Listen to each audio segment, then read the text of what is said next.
Good evening, and thank you so much for attending our Building Your Toolbox tonight. I am filling in for Michelle Rice.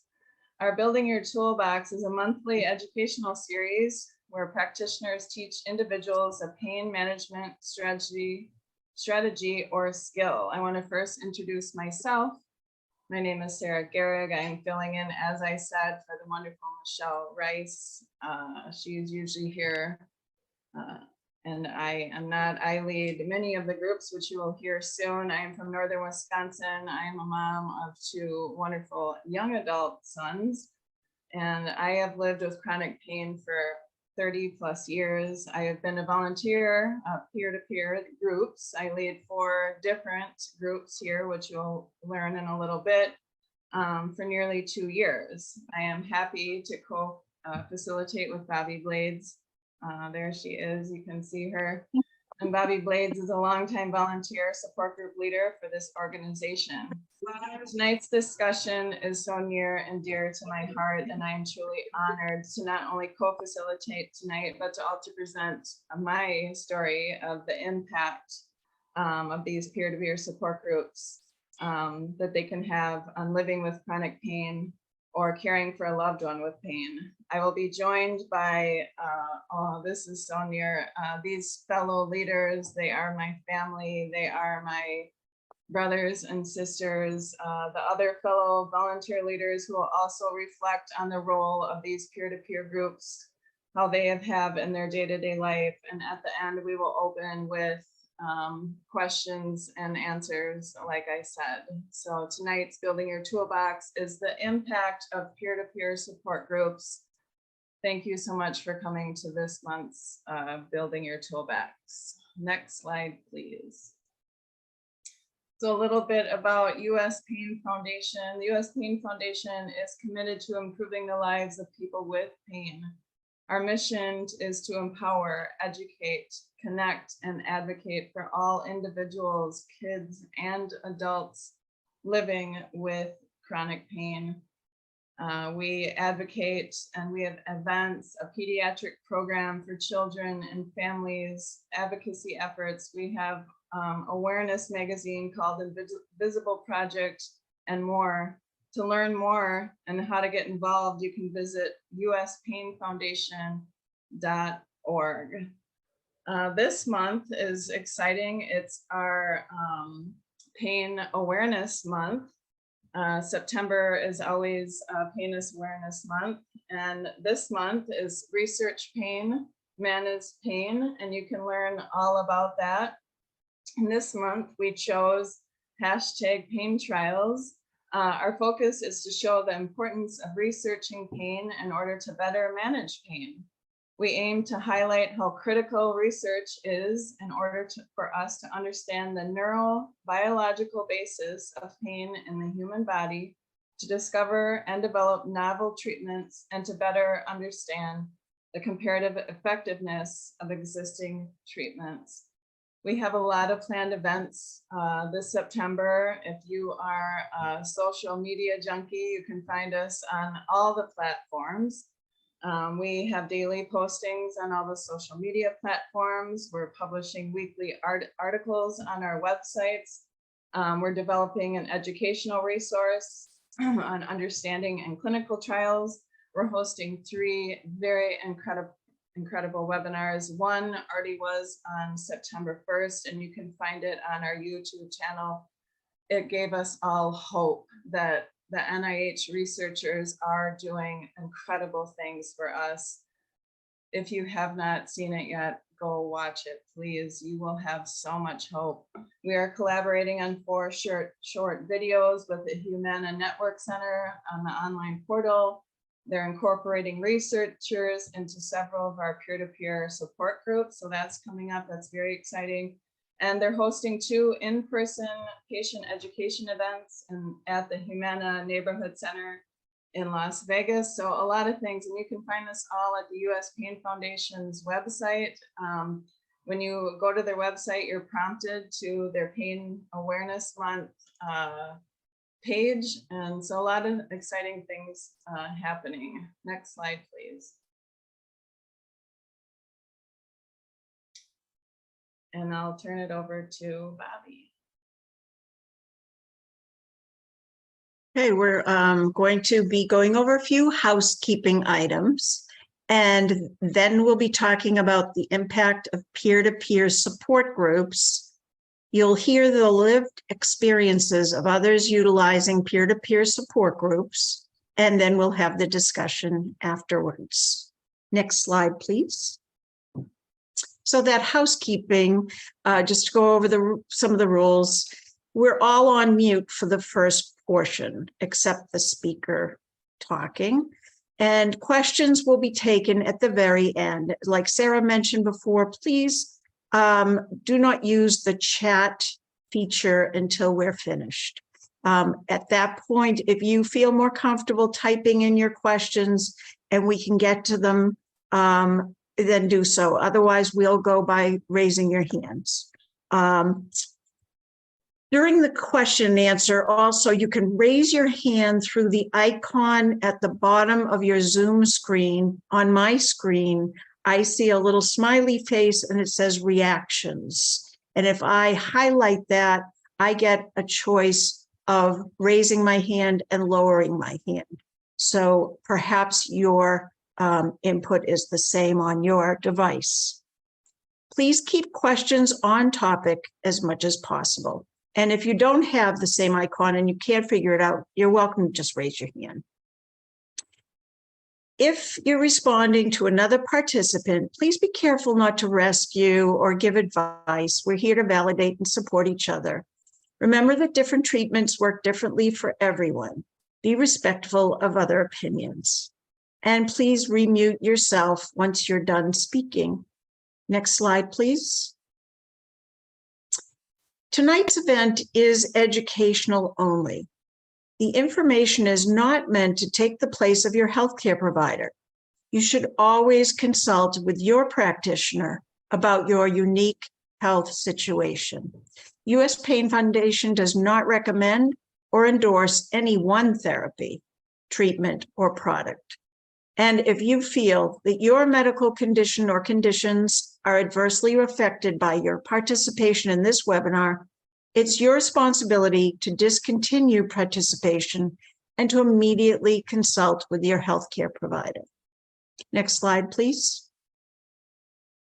Okay, Sara, it's back to you. So tonight's webinar is so close to all of us, the leaders here. I know there's probably some leaders on this call. We wanted to really talk about the impact of peer-to-peer support groups. And the first one we want to talk about is the role of peer-to-peer support groups. Tonight, we are going to focus on the discussion of peer-to-peer support groups and how this may be another tool. We talk so much in our support groups of the tools for your pain management toolbox. Next slide, please. We want to first break down the impact.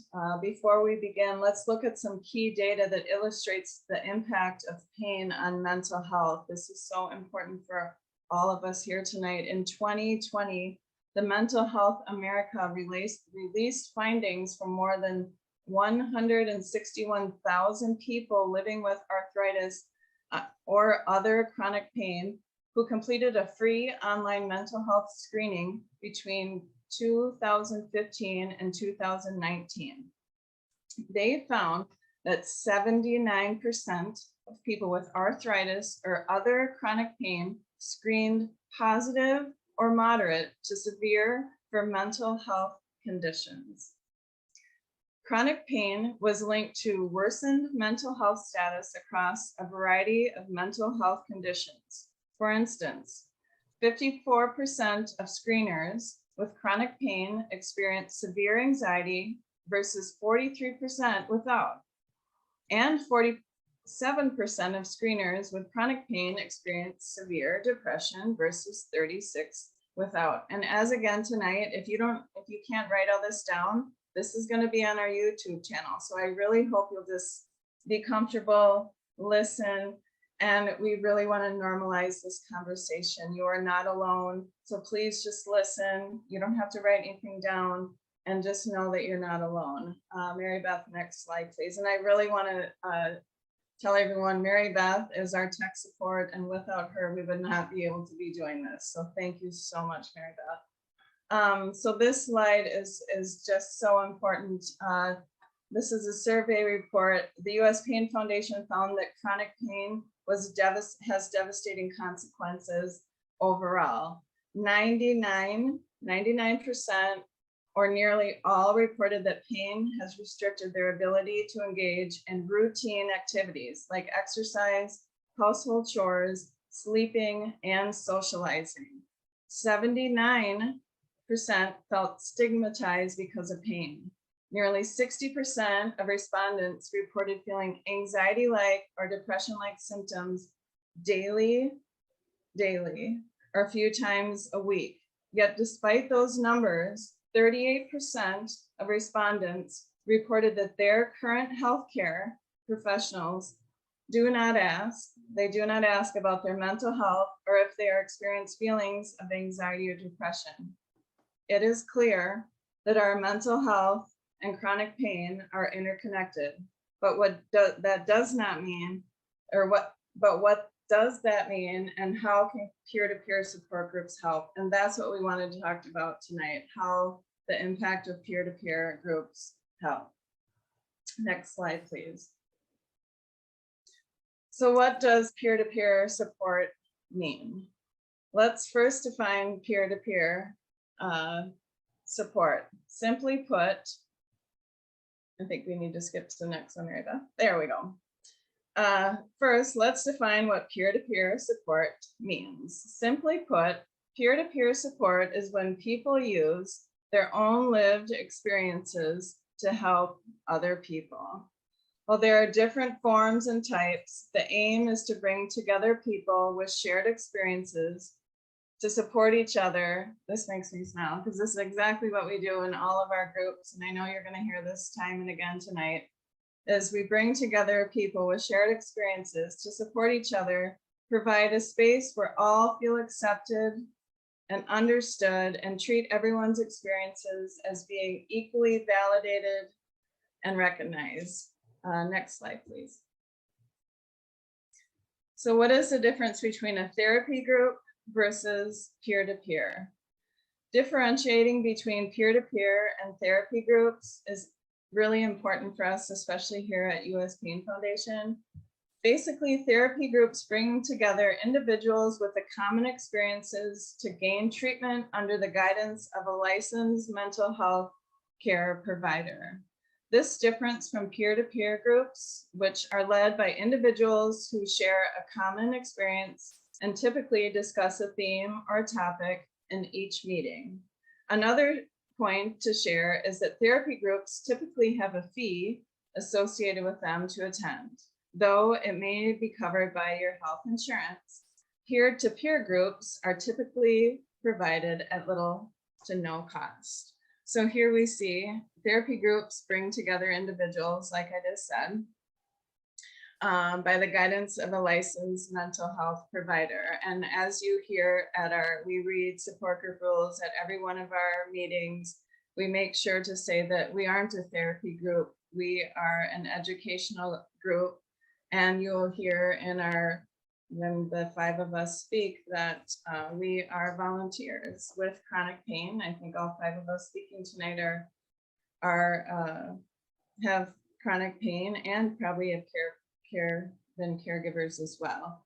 And so, and here it says peer-to-peer groups typically discuss a theme or a topic, which our lovely Mary Beth puts together for us. And they are also led by individuals who share a common experience. So thank you for that. Next slide, please. The role of the peer-to-peer in the toolbox is you're feeling seen and you're heard and you're validated. And I feel like that's the biggest thing. It's like in this world, we don't know where we belong. The peer-to-peer groups can play a unique but greatly beneficial role in managing the daily challenges of our pain. Some key features included are we're a safe place for growth and connection, a place where you are understood, You're being able to speak freely without judgment, affirming your experiences. We learn and grow together. Next slide, please.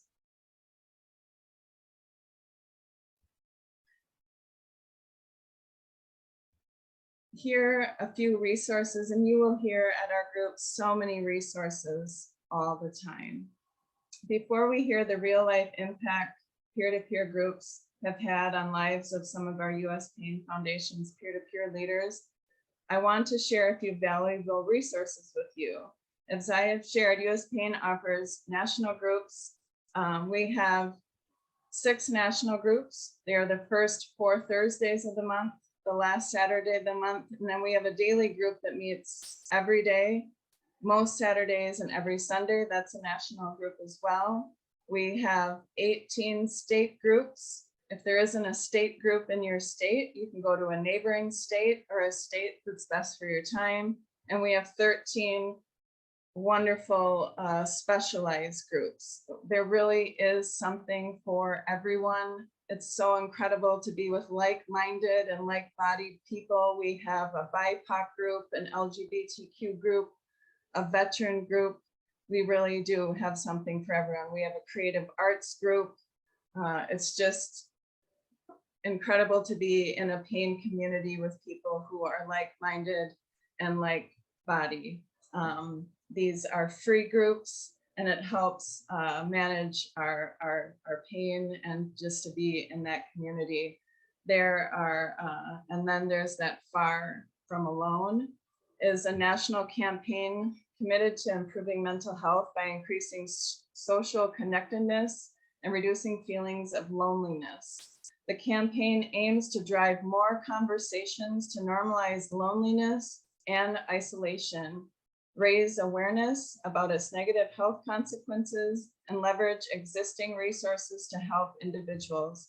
For them, it is about sharing resources of the campaign's partners that range from awareness, action, advocacy, efforts to design and increase a person's social connectedness. Also, the Mental Health Americans Warm Lines.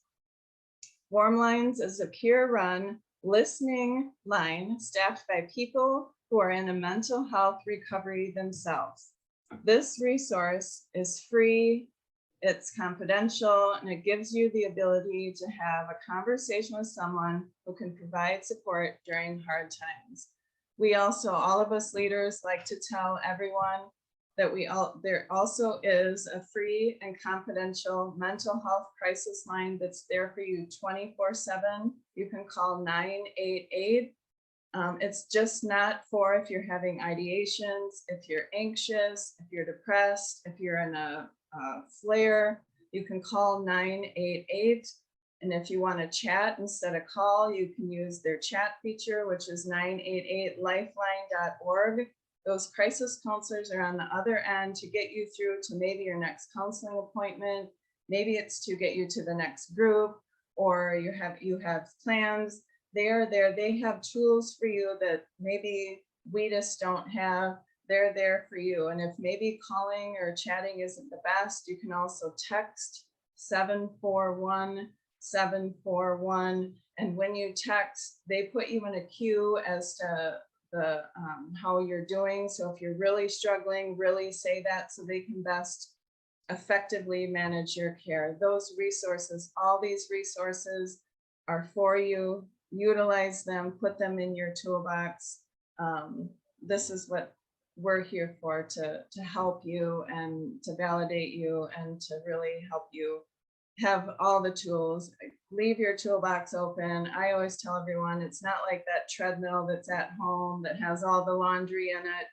Dust it off, keep it open. And these are just some resources that we wanted to share with you as a part of our toolbox.